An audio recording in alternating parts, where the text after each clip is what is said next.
آپ لوگ سب بھی اپنی توفیقات میں اضافے کے لیے ایک مرتبہ بلند آواز سے درود پڑھیں. اللہم صلی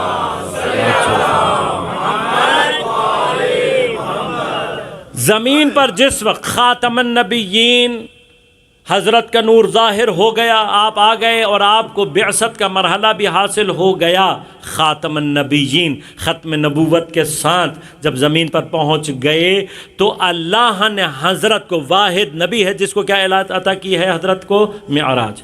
کبھی انشاءاللہ معراج پر بھی گفتگو رہی تو وہاں پر آپ کی خدمت میں عرض کروں گا کہ انشاءاللہ یہی جو سارا مرحلہ ہے کہ معراج پر یہ بحث ہے کہ آیا جسم گیا نہیں گیا. جسم بھیجنے سے پہلے یہ دیکھو کس کا جسم گیا ہے. معراج کے لیے لوگ اوپر دیکھ رہے ہوتے، بابا معراج کہیں اوپر نیچے نہیں ہے. معراج اصل میں مادے کا سفر ہے ملکوت کی جانب، ملک سے سفر ہے ملکوت کی جانب. ملکوت پہ جانے کے لیے آسمان پہ جانے کی ضرورت نہیں ہوتی. ملکوت اصلا نان مٹیریل ورلڈ کا نام ہے. جب مٹیریل سے نان مٹیریل کی طرف سفر کرتے ہیں اس کیفیت کا نام معراج ہے. لہٰذا نماز کو مومن کی معراج صرف اس لیے کہا گیا ہے کہ نماز اگر مومن صحیح ادا کر لے تو وہ اس کو عالم ملک سے کاٹ کر ملکوت کی طرف لے جانے کی صلاحیت رکھتی ہے.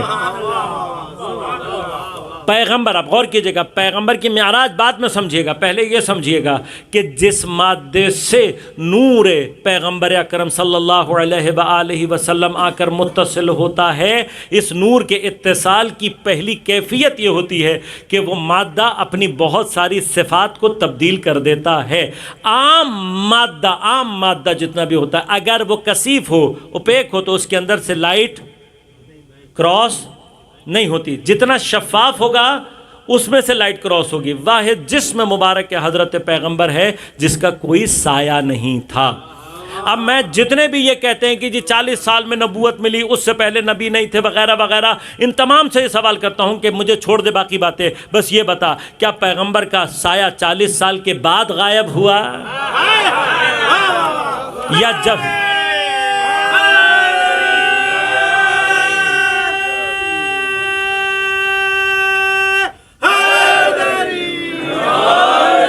اگر پیغمبر کی ولادت سے پیغمبر کا سایہ نہیں تھا تو اتنی تو عقل کو بھی سمجھ میں آتی ہے کہ جس کو اللہ نے بغیر سائے کے بھیجا ہے، اپنا حبیب بنا کر بھیجا ہے، اپنا نبی بنا کر بھیجا ہے. اور یہ اتصال نور محمد جس مادے سے ہوتا ہے، اس اتصال کا نتیجہ یہ ہے کہ وہ مادہ اتنا پاکیزہ ہو جاتا ہے کہ پھر اس کا سایہ نہیں بنتا. لہٰذا یہ مادہ ہی جب نور محمد سے متصل ہوتا ہے تو یہ صلاحیت پیدا کرتا ہے کہ عالم ملک سے ملکوت کی طرف سفر طے کر سکے. اور پیغمبر نے اس ذریعے سے صرف ایک بات سمجھائی ہے. وہ بات کیا سمجھائی ہے؟ لہذا غور کریں.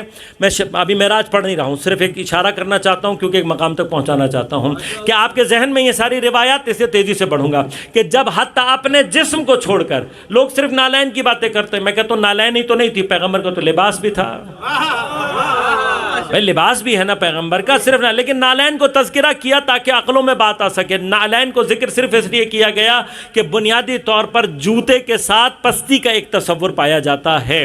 اس پستی کو بیان کرنے کے لیے نالین کا ذکر ہوا. اور مقام اصل میں یہ تھا کہ جب سدرۃ المنتہا کے اس مقام پر پہنچے کہ جہاں پہنچ کر جبرائیل نے کہا یا رسول اللہ اگر بال برابر بھی آگے جاؤں گا تو جل جاؤں گا. اب یہ بھی ایک جملہ یہاں پر کہتا چلوں کہ جناب جبرائیل آپ تو نور کی مخلوق ہیں، جلنے جلانے سے آپ کا کیا تعلق ہے؟ تو اب جواب یہ آئے گا کہ یہاں پر جلنے سے مراد آگ سے جلنا نہیں ہے. دیکھیے جناب بہلول کل ہمارے برادر ذکر کر رہے تھے، اسی جملے کو دوہرا دوں یہاں پر میں کہ جناب بہلول نے بھی ایک زمانے میں بڑے سائنٹیفکلی جواب دیا تھا ایک دہریے کو جو پیدا ہو گیا، بظاہر اپنے آپ کو عالم دین اور دین سے متعلق بیان کرتا تھا، لیکن ساتھ ساتھ اس کے اعتقادات کیا تھے؟ اس کا ایک عقیدہ یہ تھا جو چیز دکھائی نہیں دیتی وہ وجود نہیں رکھتی. ایک عقیدہ اس کا کیا تھا کہ عقیدہ یہ تھا کہ انسان اپنے افعال میں اختیار نہیں رکھتا. کیوں؟ اس لیے کہ اگر اختیار رکھتا ہے تو بادشاہ جتنے ظلم کر رہا ہے ان سب کا گناہ اس کے اوپر جائے گا. تو جب وہ اپنی مرضی سے کر ہی نہیں رہا، خدا کی مرضی سے کر رہا ہے، تو بادشاہ کا کوئی گناہ. یہ سارے عقیدے سیاسی رہے ہیں تاریخ میں، سارے عقیدے تاریخ میں سیاسی رہے. اور آخر میں ایک عقیدہ کیا تھا کہ بھئی شیطان کو جہنم میں نہیں ڈالا جائے گا. کیوں؟ آگ کا بنا ہوا ہے، جو آگ کا بنا ہوا ہے اسے آگ نہیں جلا سکتی. تو اب ایسے کو جواب ایسے ہی دیا جاتا ہے جیسے جناب بہلول نے دیا. جناب بہلول نے مٹی کا ایک ڈھیلا تیار کیا، خشک کر کے اس کو مضبوط سا ڈھیلا بنایا. یہ ایک دن جا رہے تھے، اٹھا کر وہ مٹی کا ڈھیلا سر پر دے مارا. اب یہ جناب بہلول کو پکڑ کر پہنچے، پوری خلقت جمع، قاضی کے سامنے بات ہو رہی ہے. تو حضرت بہلول سے پوچھا بھئی یہ دیوانے تم نے یہ کیوں کیا؟ انہوں نے کہا جی میں نے کیا کیا، میں تو کچھ بھی نہیں کیا. کہا تم نے تو کیا ہے. کہا میں نے یہ اس کو جواب دیا ہے. کہا یہ کیا جواب ہے؟ کہا اس سے پوچھو. یہ کہہ رہا ہے کہ میں نے کیا، جبکہ یہ خود کہتا ہے کہ انسان خود نہیں کرتا، اللہ نے کرتا ہے. تو جو میں نے بھی کیا وہ بھی میں نے اللہ ہی کی طرف سے. مجھے کس بات کے لیے گرفتار کر رہے ہو؟ کہا پھر کہا تم یہ کہتے ہو تم نے کچھ نہیں کیا، میرے اتنے شدید سر میں درد ہو رہا ہے. اس نے کہا اسی سے پوچھو. یہ کہتا ہے جو دکھائی نہیں دیتا وہ ہوتا نہیں ہے، یہ مجھے درد دکھا دے میں قبول کر لوں گا.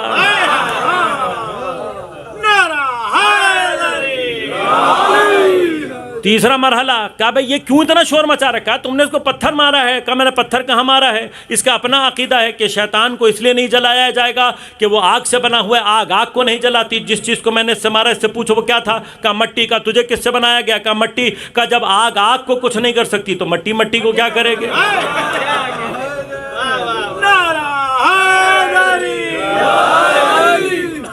صرف ایک چھوٹا سا اشارہ، کیونکہ آپ جس ماحول میں رہ رہے ہیں بعض اوقات چیزیں آپ لوگوں کے لیے تھوڑی سی مشکل ہو جاتی ہیں.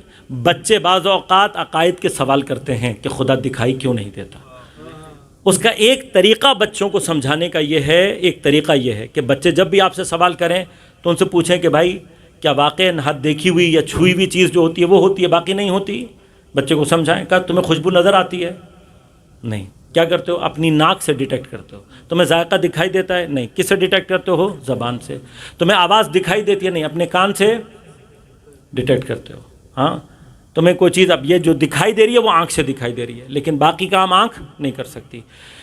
پانچوں حصے اللہ نے ہماری اس چھوٹی سی کھوپڑی میں رکھی ہیں، چند انچ کے فاصلے پر ہے. لیکن جو کام آنکھ کر سکتا ہے وہ ناک نہیں کر سکتی، جو ناک کر سکتی ہے وہ آنکھ نہیں کر سکتی، جو کان کر سکتا ہے وہ باقی نہیں کر سکتی، جو زبان کر سکتی ہے وہ باقی نہیں کر سکتی. لہذا بچوں کو سمجھانے کے لیے ایک مقام ہوتا ہے کہ دیکھو جس چیز کی جو چیز اللہ نے بنائی ہے اس سے اس چیز کو ڈیٹیکٹ کیا جائے گا. اب اگر کوئی چیز مادی ہو ہی نہ تو اس کو حس سے ڈیٹیکٹ نہیں کیا جائے گا، اس کو عقل سے ڈیٹیکٹ کیا جائے گا. اسی لیے یاد رکھیے گا کہ خدا کی معرفت کا آغاز ہوتا ہی عقل سے ہے. جس کو اپنا عقیدہ عقل سے سمجھ میں نہیں آیا ہوا وہ یہ بات اپنے ذہن میں بیٹھا لے اچھی طرح سے کہ اس کا کوئی عقیدہ ہے ہی نہیں. بلائنڈ فیلوشپ کو عقیدہ نہیں کہتے. تو بس جب تک آپ کے پاس عقیدے کی دلیل نہیں ہے عقیدہ نہیں ہے.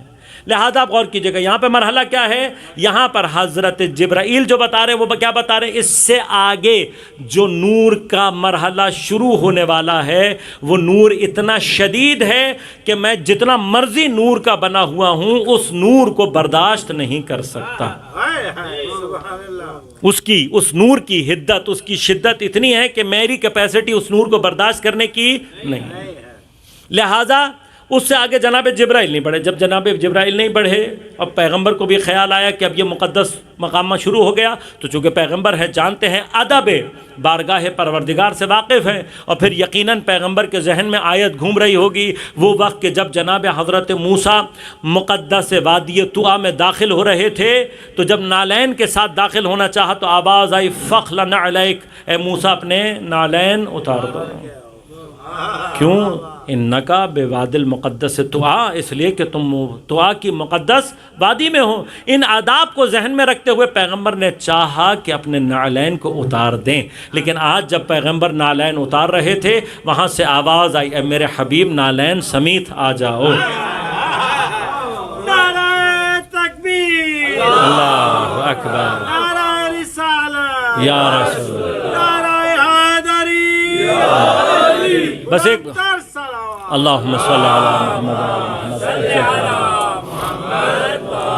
صرف ایک مقام بیان کر رہا ہوں، صرف ایک مقام. یہاں پر مقام توہین جناب جبرائیل نہیں ہے. وہ یقیناً اس سے زیادہ بزرگ اللہ کے مقرب ترین فرشتوں میں سے ہیں اور ہمارے لیے بہت ہی قابل احترام. ہم یہ بحث کر ہی نہیں رہے. یہاں بحث توہین کی نہیں ہے کہ ہم یہ کہیں کہ حضرت جبرائیل اتنے نورانی رہے, پیچھے رہ گئے, لائن آگے چلی گئی. نہیں, یہاں پر اللہ مقامات کو سمجھانا چاہ رہا ہے. بھئی جو مقام مجھ جیسے جاہل کو سمجھ میں آ رہا ہے وہ یہ ہے کہ آج جناب جبرائیل کی حیثیت پیغمبر کے ساتھ صرف ساتھی کی حیثیت ہے.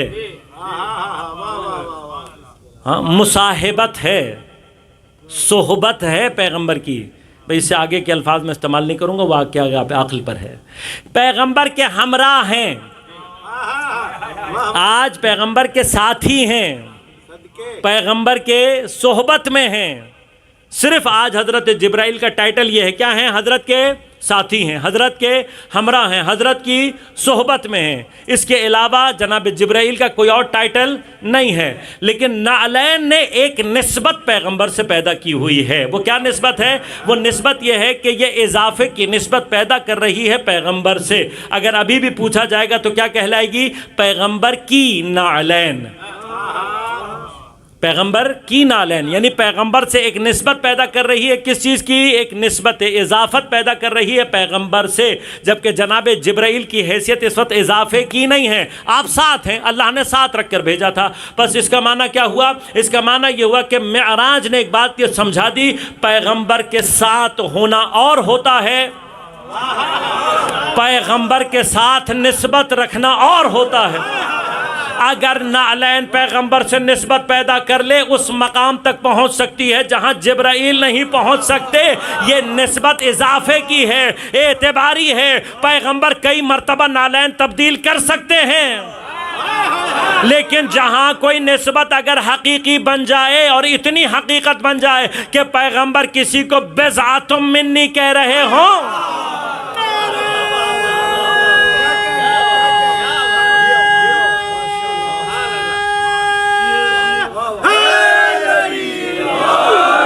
جن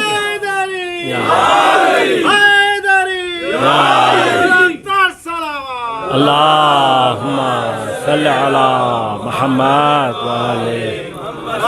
یہاں تو نسبت کا مرحلہ اور آگے بڑھ گیا. پیغمبر کسی کو اہلیت کے علاوہ صرف یہ نہیں کہہ رہے یہ اہل بیت ہیں, بلکہ کہہ رہے ہیں انہم منی وَأَنَا مِنْهُمْ لَحْمُهُمْ لَحْمِي دَمُهُمْ دَمِي. یہ کہہ رہے ہیں پیغمبر ان کا خون میرا ہے, ان کا لہو میرا ہے, ان کا گوشت میرا ہے, یہ مجھ سے ہیں, میں ان سے ہوں. جہاں منیت کے یہ مرحلہ آ جائے وہاں سے اہل بیت شروع ہوتے ہیں. تو جب نعلین نسبت پیدا کر کے ساتھی سے افضل ہو جائے تو پھر پیغمبر کا کوئی بھی ساتھی کسی بھی مرحلے پر اہل بیت جیسا ہو ہی نہیں سکتا.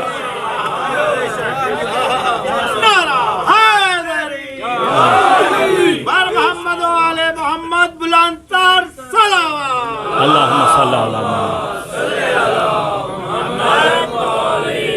سریت نور حضرت زہرا یہ ہے کہ یہ ابھی تک زمین پر نہیں, کیوں نہیں آیا؟ خدا کچھ تو بتانا چاہ رہا ہے. یہ سر کھلے گا معراج پر جا کر, اور معراج پر جا کر جب کھلا اب کسی کو تو نہیں پتا, یہ تو آ کر پیغمبر نے بتایا, اور پیغمبر نے ہی آ کر بعد میں بتایا کہ کیا ہوا, جسے جناب ام المؤمنین نے بیان بھی کیا کہ پیغمبر نے بتایا کہ جب میں وہاں پہنچا اللہ نے مجھے ایک سیب دیا. اب یہ سیب, یہ تماثیل ہیں کہ انشاءاللہ کبھی اور بات کروں گا. کہا لیکن ایک تمثیل دی, کیا ایک سیب دیا, اور جب میں نے اس سیب کو کھولا اس سے ایک نور ایسا ذات ساتے ہوا کہ جس نے میرے اوپر بھی ہیبت کو طاری کر دیا. پیغمبر نے آواز دے کر کہا نبی خوف کھانے کی ضرورت نہیں ہے, یہ نور میری خاص کنیز جناب زہرا کا ہے.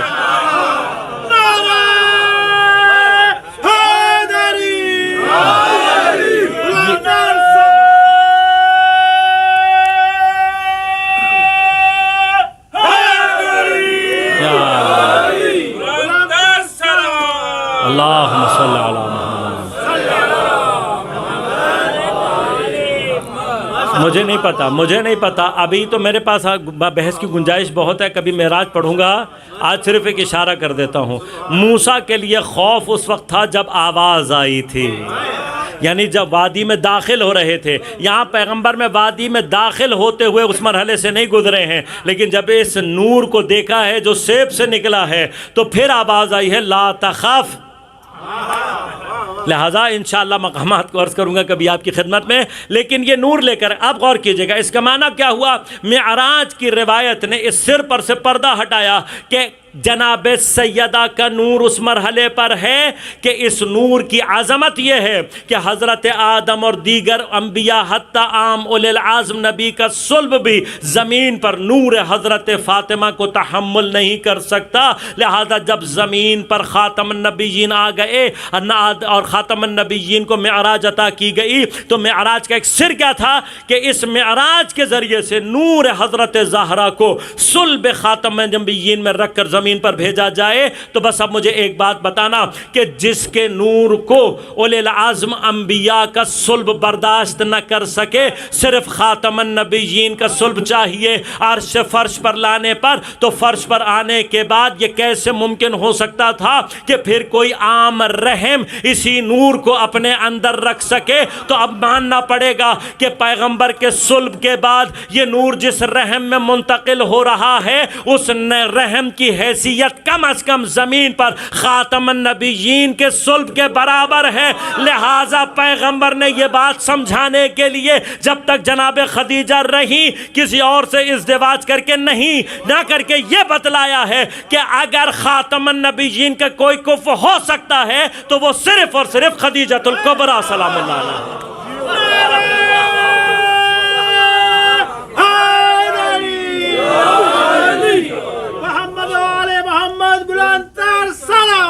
اللہم صلی علی محمد۔ تو اب یہ سوچیں کہ اس نور کو دنیا میں ظہور کرنے کے لیے عرش سے فرش پر لانے کے لیے خاتم النبیین کا صلب چاہیے، اور پھر اتنا کافی نہیں ہے، خاتم النبیین کے صلب سے منتقل ہو کر جس رحم مطہر میں رہے گا وہ رحم مطہر اس سیدہ کا ہونا چاہیے کہ جو اپنی کیفیت میں خاتم النبیین کے کفو ہو سکے۔ لہذا خود جناب سیدہ کے بعد اگر کائنات کی تمام خواتین میں کوئی افضل ترین خاتون ہے تو وہ خاتون جناب خدیجہ الکبریٰ سلام اللہ علیہا۔ یہ وہ بی بی جس کی ولادت کے اندر بھی سر ہے، یہ سر ہے کہ اس سری انداز سے پروردگار نور حضرت زہرا سلام اللہ علیہا کو عرش سے فرش کی طرف بھیج رہا ہے۔ حیات بھی سر ہے بی بی کی، شہادت میں بھی سر ہے۔ شہادت کے سر ہیں، اسرار ہیں۔ اکثر لوگ سوال کرتے ہیں کہ سیدہ دروازے پر کیوں آئیں؟ اکثر بچے سوال کرتے ہیں مولا کائنات نے تلوار کیوں نہیں نکالی؟ یہ یاد رکھیے گا کہ میں نے کل بھی عرض کیا تھا، اپنی عقلوں سے معصوم کو، بلکہ معصوم کی سیرت سے اپنی عقل کو سمجھانا ہے۔ اگر یہ سوال اسی طرح سے اٹھایا جائے تو پہلے یہ سوال اسی لیے پیغمبر اپنے بعد حضرت امیر کو جناب ہارون سے نسبت کیوں دے کر گئے؟ اس کی ایک وجہ یہ بھی ہے کہ یہ ہارون امت ہے، اس کے اوپر جو تہمتیں لگتی ہیں وہ وہی ہیں جو حضرت ہارون پر ہے۔ لہٰذا اگر یہ سوال تم حضرت امیر کے بارے میں کرتے ہو تو پہلے حضرت ہارون کے بارے میں کرو کہ حضرت ہارون نے جب دیکھا کہ پوری امت گوسالہ پرست بن رہی ہے تو تلوار کیوں نہیں نکالی؟ جواب دیا نا حضرت نے کہ اگر میں تلوار نکالتا تو ایسا فتنہ اور فساد ہوتا کہ پھر دین الہی خطرے میں پڑ جاتا۔ حضرت امیر کے تلوار نہ نکالنے کی ایک واحد اور سیدھی سادی سی وجہ یہ ہے کہ دشمن جانتے تھے کہ اگر آج علی نے تلوار نکال لی دین اسلام میں ایسا رخنہ پیدا ہوگا کہ جسے پر کرنا ناممکن، پیغمبر کی ساری جتنی بھی محنت ہے وہ ختم ہو جائے۔ لہذا علی کی شجاعت کا اصل امتحان یہ تھا کہ جو انگلیاں خیبر اکھاڑ لیں وہ مدینہ کے اوباشوں کے سامنے سر جھکا کر بیٹھا ہوا ہے۔ کوئی مرحلہ تو نہیں ہے، یہ جانتے ہیں کہ علی نے اگر تلوار اٹھا لی یہاں پر لاشیں اٹھانے والا کوئی نہیں ہوگا، لیکن علی کے صبر کا امتحان ہے، لہٰذا علی خاموش ہیں۔ سیدہ کیوں آئی ہیں میدان میں؟ اگر سیدہ نہ آتی تو آج حضرت امیر پر تہمت یہ لگ رہی ہوتی کہ یہ لڑائی سیاست کی لڑائی تھی، یہ لڑائی کرسی کی لڑائی تھی، سیاسی اقتدار کی لڑائی تھی، لیکن سیدہ دروازے کے پیچھے آ کر یہ ثابت کر گئیں کہ یہ اقتدار کی جنگ نہیں ہے، یہ دین کے دشمن جو دین کو نابود کرنے کے لیے آئے تھے، ان کا تعلق دین سے نہیں۔ لہذا سیدہ کا اسی وجہ سے خود امام حسین کا بیویوں کو اپنے ساتھ لے جانے کا جو فلسفہ تھا وہ اصل میں یہ تھا کہ ان کے ذریعے سے تاریخ میں پیغام یہ پہنچے گا، اور پہنچا کہ یہ لوگ امام حسین کے سیاسی دشمن نہیں تھے، یہ لوگ دین پیغمبر کو ختم کرنا چاہتے تھے۔ لہذا سیدہ چونکہ اب جانتی ہیں حجت خدا ہے کہ کہاں حجت خدا کو اپنی حجت کو اتمام کرنا ہے، لیکن ان مراحل سے پہلے کی سیدہ کی مصیبتیں یہ ہیں کہ سیدہ کے بابا کا جنازہ رکھا ہوا ہے، اور سیدہ اس بات کی منتظر ہے کہ شاید کوئی آ کر بابا کا پرسہ دے گا، لیکن وہاں امت ایسی سیاست کی جنگ میں لگی ہوئی ہے کہ کئی دن تک سیدہ کو بابا کا پرسہ دینے کے لیے کوئی نہیں آیا۔ اور پھر اس کے بعد جو واقعات ہیں اس کے بارے میں تاریخ میں یقیناً تردد پایا جاتا ہے کہ کون سے واقعات کس وقت پیش آئے، پہلے فدق چھینا گیا یا پہلے دروازہ جلایا گیا۔ یہ مباحث تاریخ میں مشوش ہیں، لیکن اکثر علماء کا کہنا یہ ہے کہ پہلے بی بی کے دروازے کو آگ لگائی گئی ہے اور اس کے بعد فدق چھینا گیا۔ لیکن سیدہ اس سارے دوران جس وقت یہ سارے مرحلے ہوئے ہیں تو سیدہ گھر میں بیٹھی نہیں ہیں، بلکہ تاریخ یہ کہتی ہے جس کے دروازے پر لوگ سوالی بن کر جاتے تھے وہ حسنین کا ہاتھ پکڑ کر لوگوں کے دروازوں پر گئی ہے صرف ولایت کا سوال کرنے، جو کبھی گھر سے نہیں نکلتی، جو اس بات کو پسند نہیں کرتی کہ کوئی نامحرم آواز کو سنے، ولایت کے تحفظ اور اتمام حجت میں صحابہ کے دروازے پر کھڑی ہے، ہاتھوں میں حسنین کے ہاتھ ہیں، اور دروازوں پر جا کر دستک دیتی، جب کوئی آتا باہر تو پوچھتی انسیتم قول رسول اللہ یوم غدیر من کنت مولاہ فہذا علی مولا، کیا تم نے پیغمبر کا غدیر کے دن کا یہ قول بھلا دیا کہ پیغمبر نے کہا جس کا میں مولا ہوں اس کا علی مولا؟ اتنی کوشش کے باوجود حضرت امیر کا ساتھ دینے کے لیے 4 سے زیادہ لوگ سامنے نہیں آئے، اور ان تمام حالات کے گزرنے کے باوجود جب تک حضرت مقاومت کر رہے تھے حکومت کی جانب سے پریشر بڑھتا چلا جا رہا تھا، اور جب ایک دن اطلاع ملی کہ کچھ لوگ علی کے گھر میں موجود ہیں تو ایک مرتبہ اپنے کچھ افراد کو بھیجا کہ جاؤ اور جا کر علی کو گرفتار کر کے لے کر آؤ۔ تاریخ میں ایک خط کا ذکر ملتا ہے، اکثر لوگ یہ کہتے ہیں کہ جی یہ تاریخ کا یہ خط ضعیف ہے، اس کی روایت ضعیف ہے۔ میں نے کل بھی آپ کی خدمت میں عرض کیا تھا کہ تاریخ کی تحقیق کا معیار اور ریسرچ میتھڈالوجی مختلف ہے۔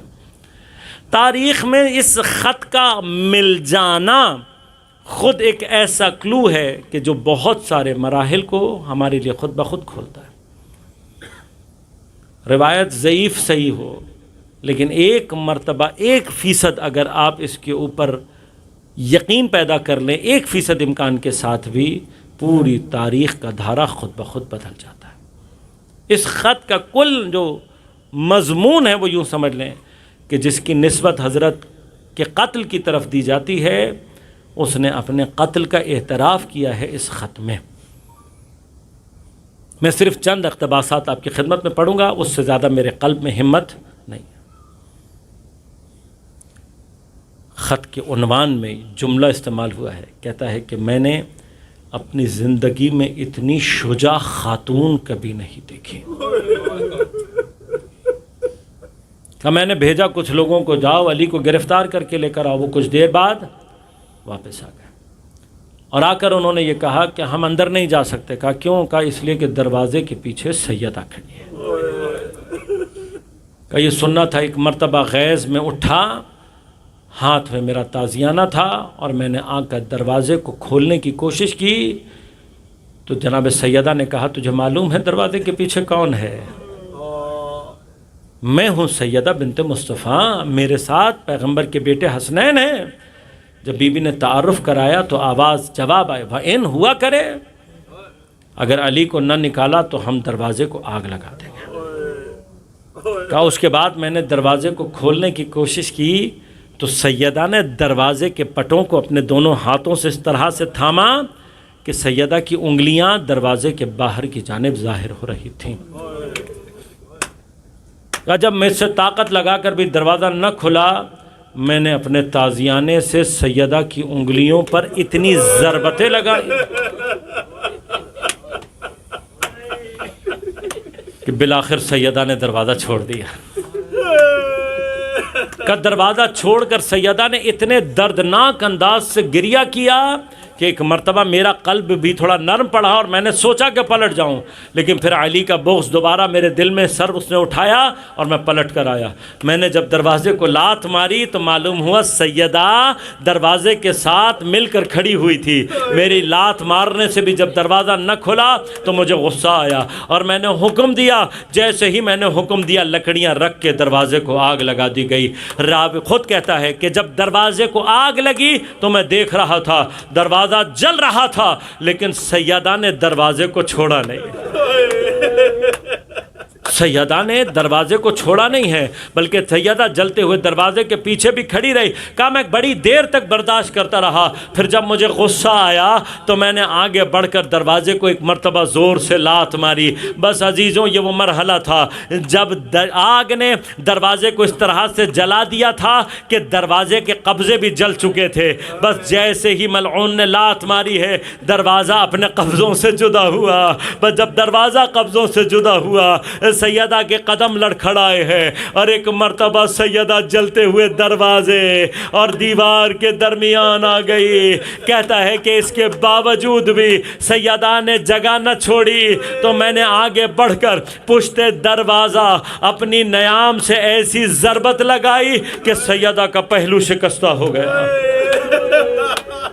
پہلو شکستہ ہوا سیدہ کا اور سیدہ زمین پر گر کر رو رہی تھی۔ اور ایک مرتبہ سیدہ نے رو کر کہا واہ محمدہ، واہ مصیبتہ۔ لیکن عزیزو، سیدہ کی مظلومیت کا مقام یہ ہے، سیدہ کی مظلومیت کا مقام یہ ہے، کائنات کا مشکل کشا سیدہ سے کچھ قدم کے فاصلے پر موجود تھا۔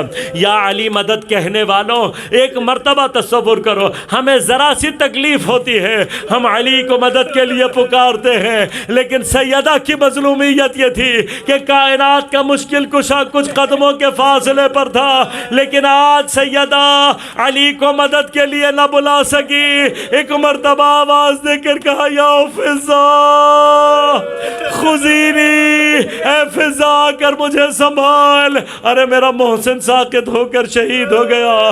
جناب فضا نے آگے بڑھ کر سیدہ کو سہارا دیا۔ جیسے ہی سیدہ نے دیکھا کہ لوگ گھر میں وارد ہو رہے ہیں، ایک مرتبہ سیدہ تمام قد کے ساتھ دوبارہ کھڑی ہو گئی۔ اس مقام پر ملعون خط میں لکھتا ہے میں نے اتنی شجاع خاتون زندگی میں کبھی نہیں دیکھی۔ سیدہ پھر تمام قد کے ساتھ میرے سامنے کھڑی تھی۔ کہ ایک مرتبہ میں نے ہاتھ اٹھا کر ایسا تماچا لگایا، سیدہ زمین پر گر گئی۔ ملعون کہتا ہے آج بھی مجھے مقنے کے نیچے سے سیدہ کا گوشوارہ ٹوٹنے کا احساس ہوتا ہے۔ سیدہ زمین پر گری، ہم نے آگے بڑھ کر علی کے گلے میں رسی باندھی اور رسی کو کھینچ کر لے کے جا رہے تھے۔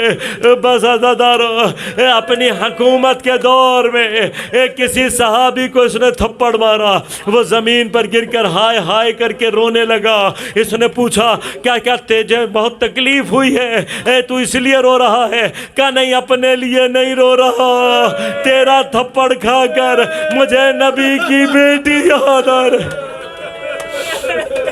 بس عزادارو، علی علیہ السلام کے گلے میں رسی باندھ کر لے کر جا رہے تھے۔ بس یہ آخری منزل تھی۔ سیدہ نے ایک مرتبہ خود کو دوبارہ کھڑا کیا اور ایک مرتبہ علی کے سامنے آ گئی اور آ کر کہا اگر تم نے ابو الحسن کو نہ چھوڑا، میں اپنے سر سے چادر ہٹا کر تمہارے لیے بد دعا کروں گی۔ بس جیسے ہی سیدہ نے یہ کہا، ایک مرتبہ لوگ خوف زدہ ہو کر پیچھے ہٹ گئے۔ سیدہ علی کو بچا کر لے آئی بس عزادارو اب سمجھ میں آتا ہے ایک کربلا میں زہرا کے بچوں کو تربیت کہاں سے ملی۔ اب جب میں زینب کو جلتے ہوئے خیموں میں جاتا ہوا دیکھتا ہوں تو معلوم ہوتا ہے زینب نے یہ تربیت کہاں سے لی تھی۔ جب میں میدان میں حسین کو بار بار گر کر کھڑا ہوتا ہوا دیکھتا ہوں تو مجھے سمجھ میں آتا ہے حسین کو تربیت کس نے دی ہے۔ لیکن عزیزو بس ایک جملہ کہہ کر مصائب کو تمام کروں گا۔ جب بی بی نے یہ کہا نا کہ میں سر سے چادر ہٹا کر بد دعا کروں گی، لوگ خوف زدہ ہو کر پیچھے ہٹ گئے، لیکن بی بی خدا جانے وہ کتنے بے غیرت تھے جنہوں نے عاشور کے دن پہلے امام حسین کو قتل کیا، پھر آگ لے کر خیموں کو جلایا، پھر تمہاری بیٹیوں کی چادروں کو اتار لیا، سر برہنا کوفہ اور شام کے بازاروں میں۔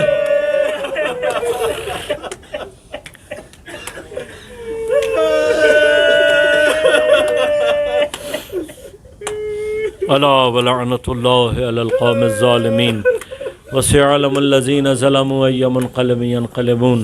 بار الہ بحق زہرا و ابیہا و بعلہا و بنیہا، ہماری عبادت کو اپنی بارگاہ میں قبول و منظور فرما۔ بحق زہرا و ابیہا و بعلہا و بنیہا، منتقم زہرا، منتقم کربلا، منتقم شہداء، امام زمان کے ظہور میں تعجیل فرما۔ بار الہ تمام علماء مراج اعظام کی حفاظت فرما۔ بار الہ تمام مؤمنین و مسلمین جہان کو اپنے حفظ و امان میں رکھ۔ بار الہ بحق زہرا و ابیہا و بعلہا و بنیہا، جہاں جہاں مؤمنین و مسلمین جہان باطل سے برسر پیکار ہے ان کو نصرت و کامیابی عنایت فرما۔ بار الہ بالخصوص غزہ اور فلسطین کے مسلمانوں کو نصرت عنایت فرما۔ اسرائیل اور اس کے جتنے حامی ہیں اور جتنے منافقین ہیں بار الہ ان سب کو نیست و نابود فرما۔ بار الہ بحق زہرا و ابیہا و بعلہا و بنیہا، تمام مؤمنین کو اپنے حفظ امان میں رکھتے ہوئے ان کی پریشانیوں کو دور فرما، مشکلات کو آسان فرما، بیماروں کو صحت کامل عاجل عنایت فرما۔ بار الہ ہم سب کو امام زمان عجل اللہ تعالیٰ فرجہ الشریف کے اعوان و انصار میں شمار ہونے کی توفیق عنایت فرما۔ ربنا تقبل منا انک انت السمیع العلیم برحمتک یا ارحم الراحمین۔ ماتم حسین۔